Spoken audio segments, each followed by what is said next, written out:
Imagínese a un hombre sencillo, pastor de ovejas y cultivador de higueras, viviendo en un pequeño y tranquilo pueblo. No tenía títulos académicos, no era un erudito de las escrituras, ni tampoco era reconocido entre las grandes figuras de su época. Sin embargo, de repente, este hombre común fue llamado por Dios para una misión extraordinaria: enfrentarse a reyes y líderes religiosos, denunciar injusticias y proclamar un juicio divino que nadie quería escuchar. Este es Amós, un profeta que surgió del anonimato de Tecoa para convertirse en una de las voces más impactantes y desafiantes de la historia bíblica. Amós nació en Tecoa, un pueblo sereno en el corazón de Judá. El paisaje que lo rodeaba estaba compuesto por vastos campos, colinas doradas bajo un sol implacable e higueras que se mecían perezosamente con la brisa. Era una tierra de pastores, acostumbrados al ritmo tranquilo de la vida rural. En aquel rincón casi olvidado del mundo, nadie podría haber imaginado que allí crecía un hombre destinado a convertirse en una de las voces más contundentes de su tiempo. Desde joven, Amós vivió una rutina aparentemente inmutable. Cuidaba las ovejas de su familia, guiando los rebaños por las colinas, siempre alerta a los peligros. Cuando no estaba en el campo, se dedicaba a cultivar higueras, especialmente sicómoros, árboles que requerían un trabajo meticuloso para dar frutos. El joven Amós, de manos callosas y mirada perspicaz, aprendió a escuchar los sonidos de la naturaleza y a interpretar sus señales. Para cualquier observador, no era más que un simple pastor, quizás un tanto solitario, alejado de las grandes ciudades y sus complicaciones. Pero había algo especial en Amós, aunque él aún no lo supiera. Sus ojos transmitían una inquietud, una conciencia aguda de las injusticias que, en ocasiones, llegaban hasta los rincones más remotos de Tecoa. Cuando escuchó las historias que traían los viajeros sobre Samaria y sus riquezas, sobre la opresión de los pobres y la codicia de los ricos, algo dentro de él se agitó, una indignación que no lo abandonaba. Mientras el mundo seguía su curso, una voz más profunda, silenciosa pero inconfundible, comenzó a resonar en su interior. Era como si el viento que soplaba sobre las colinas llevara consigo un susurro divino, un llamado que aún no comprendía del todo. Hasta que un día ese silencio se rompió, y de una manera que Amós nunca hubiera imaginado. El camino hacia el reino de Israel fue largo y lleno de incertidumbre. Amós avanzó llevando consigo solo lo esencial: su cayado, la sabiduría acumulada en los campos y la firme convicción de que estaba cumpliendo el llamado de Dios. A medida que se acercaba, los rumores sobre Israel se volvían más claros y perturbadores. El reino era próspero, más de lo que Judá podía imaginar. Las ciudades estaban repletas de palacios lujosos, mercados bulliciosos y fiestas interminables. Sin embargo, detrás de aquel brillo superficial, Amós escuchó relatos de opresión, corrupción y una religión vacía, más preocupada por las apariencias que por la devoción genuina. Al llegar, el contraste lo golpeó con fuerza. Samaria, la capital, resplandecía con la ostentación de los ricos. Las calles principales eran un desfile de telas finas, joyas relucientes y risas de quienes parecían tenerlo todo. Pero bastaba con adentrarse en los callejones más oscuros para descubrir otra realidad. Personas pobres aplastadas por la miseria, esclavos exhaustos por el trabajo excesivo y niños hambrientos. Amós no tardó en darse cuenta de lo que estaba mal. Los ricos vivían como si fueran intocables, aprovechándose del sudor de los menos afortunados. La justicia, que debía ser un derecho para todos, se había convertido en un privilegio para unos pocos. La religión, que debía ser el fundamento moral del pueblo, era una farsa. Los altares estaban llenos de ofrendas costosas, pero los corazones estaban vacíos de arrepentimiento, Israel se había alejado de Dios, reemplazando la adoración verdadera por rituales pomposos y convenientes. Amós lo vio todo y supo que su mensaje no solo sería difícil de escuchar, sino que sería como un cuchillo afilado, exponiendo la verdad ante un pueblo que prefería cerrar los ojos. Mientras caminaba por las calles de Samaria, escuchando el bullicio de los mercados y los cantos que salían de los templos, supo que su momento estaba cerca. No sabía exactamente cómo ni cuándo comenzaría, pero una cosa era segura: su voz, cargada de verdad, pronto resonaría como un trueno en los palacios y plazas de aquel reino próspero, pero moralmente enfermo. La oportunidad de hablar llegó más rápido de lo que Amós esperaba. Estaba en Samaria, rodeado de la opulencia de la ciudad, cuando comenzó a proclamar su mensaje. No hubo ceremonias ni preparativos elaborados. Amós simplemente alzó la voz, y fue como si el cielo mismo rugiera. Comenzó con palabras que nadie podía ignorar.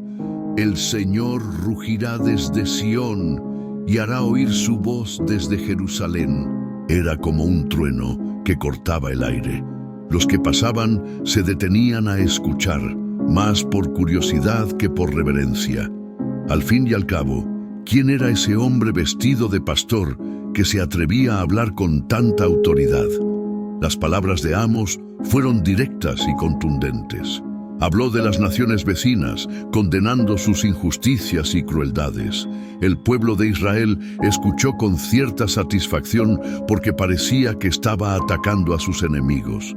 Pero entonces, como el rugido de un león que cambia de dirección, Amós señaló con el dedo a Israel. Su voz se volvió aún más intensa, más urgente. Comenzó a denunciar a los ricos que explotaban a los pobres, a los líderes que convertían la justicia en una mercancía, a los sacerdotes que convertían la religión en teatro. Ustedes que aplastan a los pobres y exigen tributo de granos han construido casas lujosas, pero no habitarán en ellas. Plantarán hermosas viñas, pero no beberán su vino. Las palabras cortaban como cuchillas, revelando verdades que todos sabían, pero que nadie quería admitir. Era como si Amós estuviera arrancando el velo que ocultaba la podredumbre del reino. Hablaba con una fuerza que no provenía de él, sino de Dios, y cada frase parecía resonar en la conciencia de quienes lo escuchaban. Algunos se miraron incómodos, otros susurraban, intentando restar importancia a aquel hombre sencillo. Pero Amós continuó, imperturbable. Sabía que su mensaje era una advertencia, un último llamado para que Israel cambiara sus costumbres. Y sus palabras, aunque difíciles de escuchar, fueron solo el comienzo.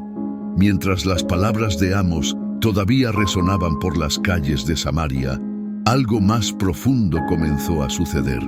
Dios no solo le dio palabras para hablar, sino también imágenes que hablaban por sí mismas, como visiones vivientes que palpitaban ante sus ojos. El primero llegó como un campo verde que parecía próspero y lleno de vida. Pero de repente apareció una nube de langostas que devoraban todo a su paso. No quedaba nada, ni comida, ni esperanza. Amós sintió el peso de esa escena. Sabía lo que significaba. Israel estaba al borde de perderlo todo.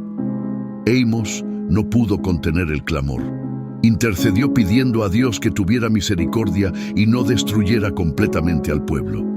Y por un momento pareció que Dios lo había escuchado, pero las visiones continuaron. Al siguiente apareció el fuego. No un fuego cualquiera, sino algo que consumía hasta los abismos, secando los ríos y quemando la tierra hasta las raíces. Era aterrador, casi asfixiante, como si Amós pudiera sentir el calor en su piel. De nuevo gritó, suplicando clemencia.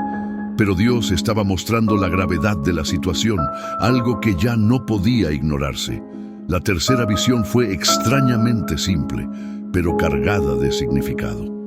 Amós vio a Dios sosteniendo una plomada, ese pequeño instrumento usado por los constructores para asegurar que un muro estuviera recto. Pero la plomada estaba en manos del Creador, y Él la usó para medir a Israel. El mensaje era claro: el pueblo estaba desviado, fuera de sintonía. Dios, el constructor del universo, no toleraría un edificio moral a punto de derrumbarse. Las palabras de Amos fueron como un hacha cortando las raíces de la arrogancia de Israel, y esto molestó a mucha gente. Entre los que se sintieron amenazados se encontraba Amasías, el sacerdote de Betel. Era un hombre poderoso, alguien que representaba la religión oficial del reino. Para Amasías, el templo de Betel era más que un lugar de adoración. Era un símbolo de control y prestigio. Pero ahora, aquel profeta que venía del sur sacudía las estructuras, denunciando todo como falso y corrupto. Amasías sabía que necesitaba hacer algo, y rápidamente. El sacerdote intentó descalificar a Amos por todas las formas posibles.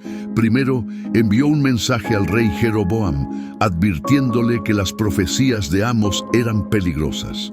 Él dijo: Amos está conspirando contra vosotros. Sus palabras son insoportables para la gente. Amasías quería que pareciera que el profeta era una amenaza política, alguien que estaba sembrando revueltas en el reino. Pero Amos no se dejó intimidar. Sabía que su misión venía de Dios y no de manos de los hombres. Cuando la presión política no funcionó, Amasías confrontó directamente a Amos. Intentó despreciarlo como si su origen humilde fuera motivo de desprecio. «Vete, vidente», dijo Amasías con desdén. «Vayan a profetizar en Judá. Aquí en Israel no tienen lugar». Pero las palabras de Amos eran como una roca inquebrantable. Miró a Amasías y respondió con firmeza: «No soy profeta ni hijo de profeta, soy pastor de ganado, cuidador de sicomoros. Pero el Señor me sacó de detrás del rebaño y me dijo: ve y profetiza a mi pueblo Israel». Fue una declaración poderosa. Amos no estaba allí por elección ni por ambición. Fue enviado y nada, ni siquiera Amasías, pudo desviarlo de su misión. Pero las tensiones siguieron aumentando. La oposición al profeta era cada vez más fuerte y el pueblo comenzó a dividirse entre los que lo rechazaban y los pocos que se atrevían a escucharlo. Las palabras de Amos, tan afiladas como espadas, continuaron resonando en los palacios y mercados de Israel. Se puso de pie en las plazas y dijo cosas que nadie tuvo el valor de decir. Un día, mirando directamente a los ricos comerciantes que lucían sus costosas túnicas, Amos comenzó a hablar con un tono que mezclaba indignación y arrepentimiento. «Vacas de Basán», dijo, refiriéndose a las mujeres y hombres de élite de Samaria. Era una metáfora audaz, casi provocativa, comparándolas con las vacas gordas que pastaban en la región de Basán, conocida por su opulencia. Vivían cómodamente, pero a costa de explotar a los pobres. Amos describió escenas de codicia y opresión con asombrosa claridad. Habló de balanzas deshonestas en los mercados, de comerciantes que disminuían la cantidad de trigo vendido mientras aumentaban el precio.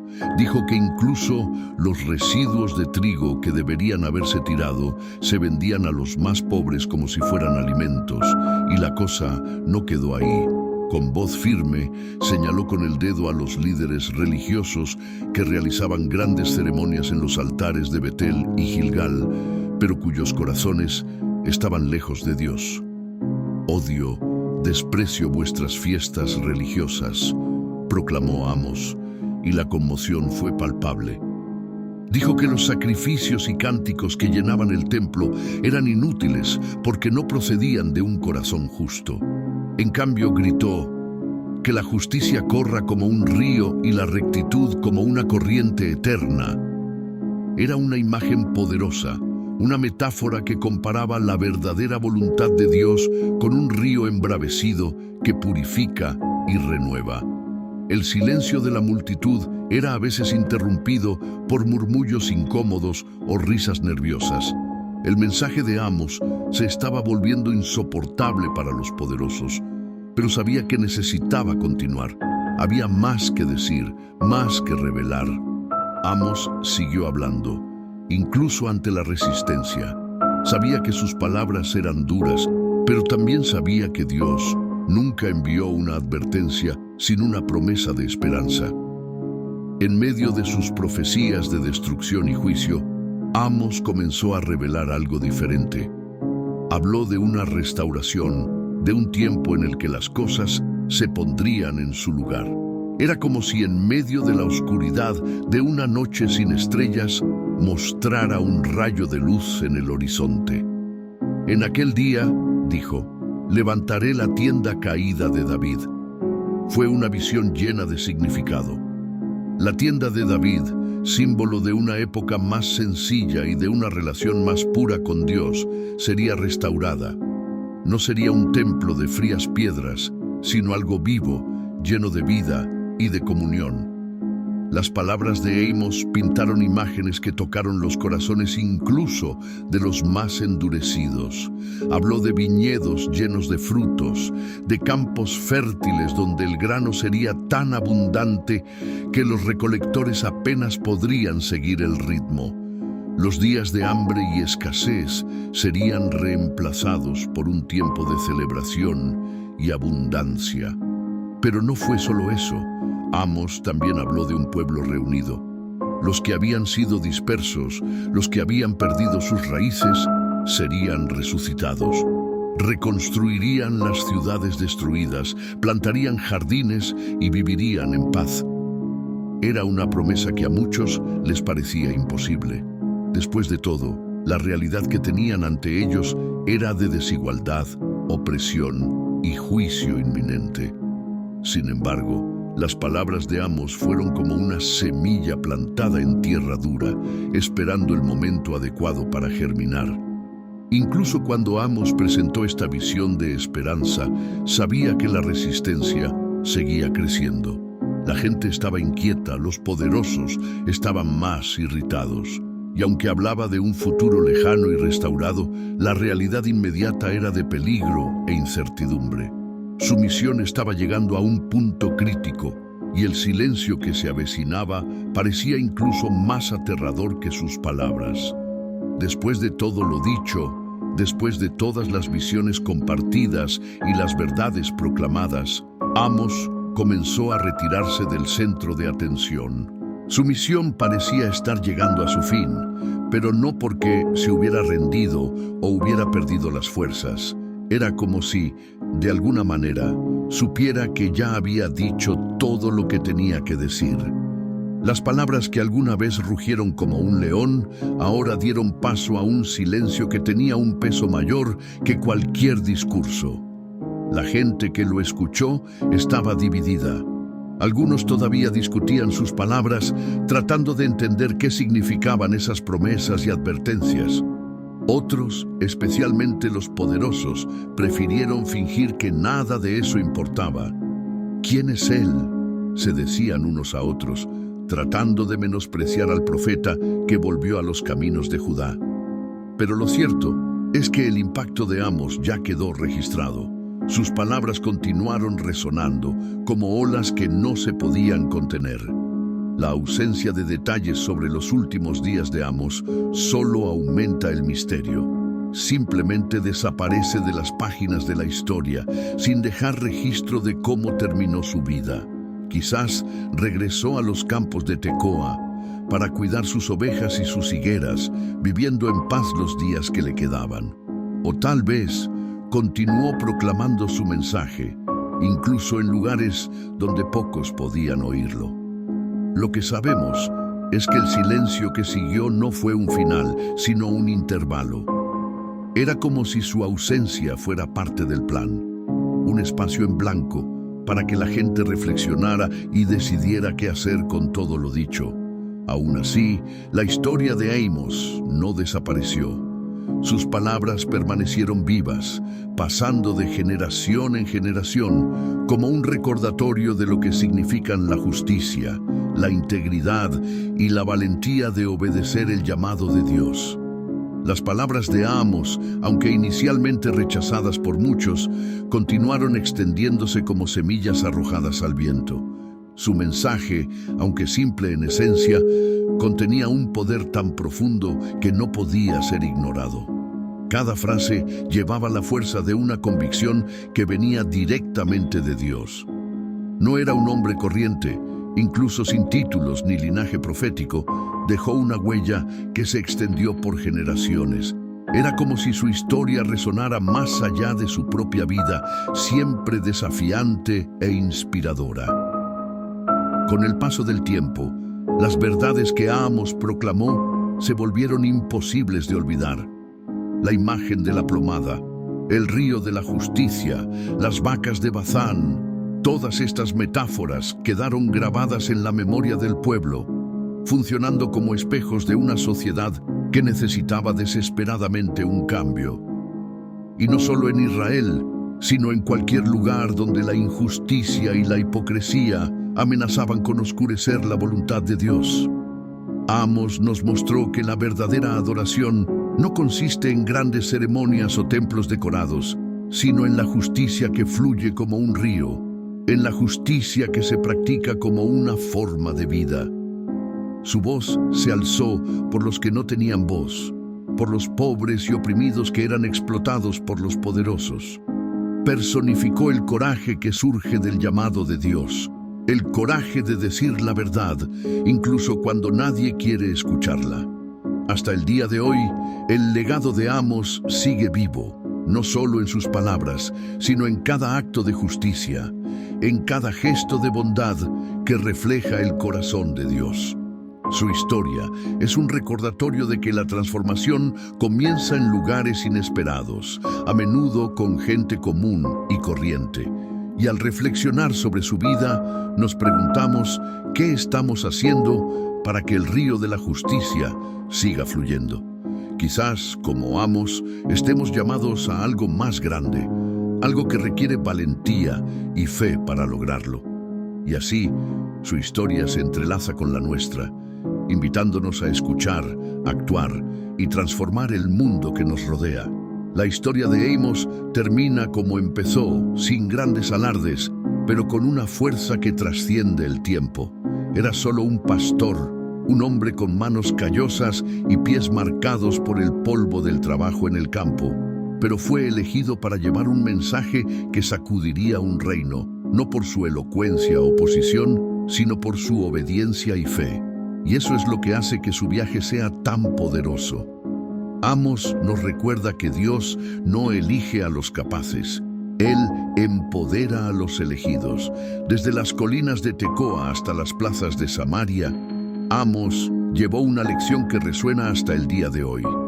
La verdadera adoración a Dios reside en los actos de justicia y bondad. No importa cuántas canciones cantemos ni cuántos altares construyamos, si nuestro corazón no está bien y nuestras acciones no son justas, todo esto está vacío.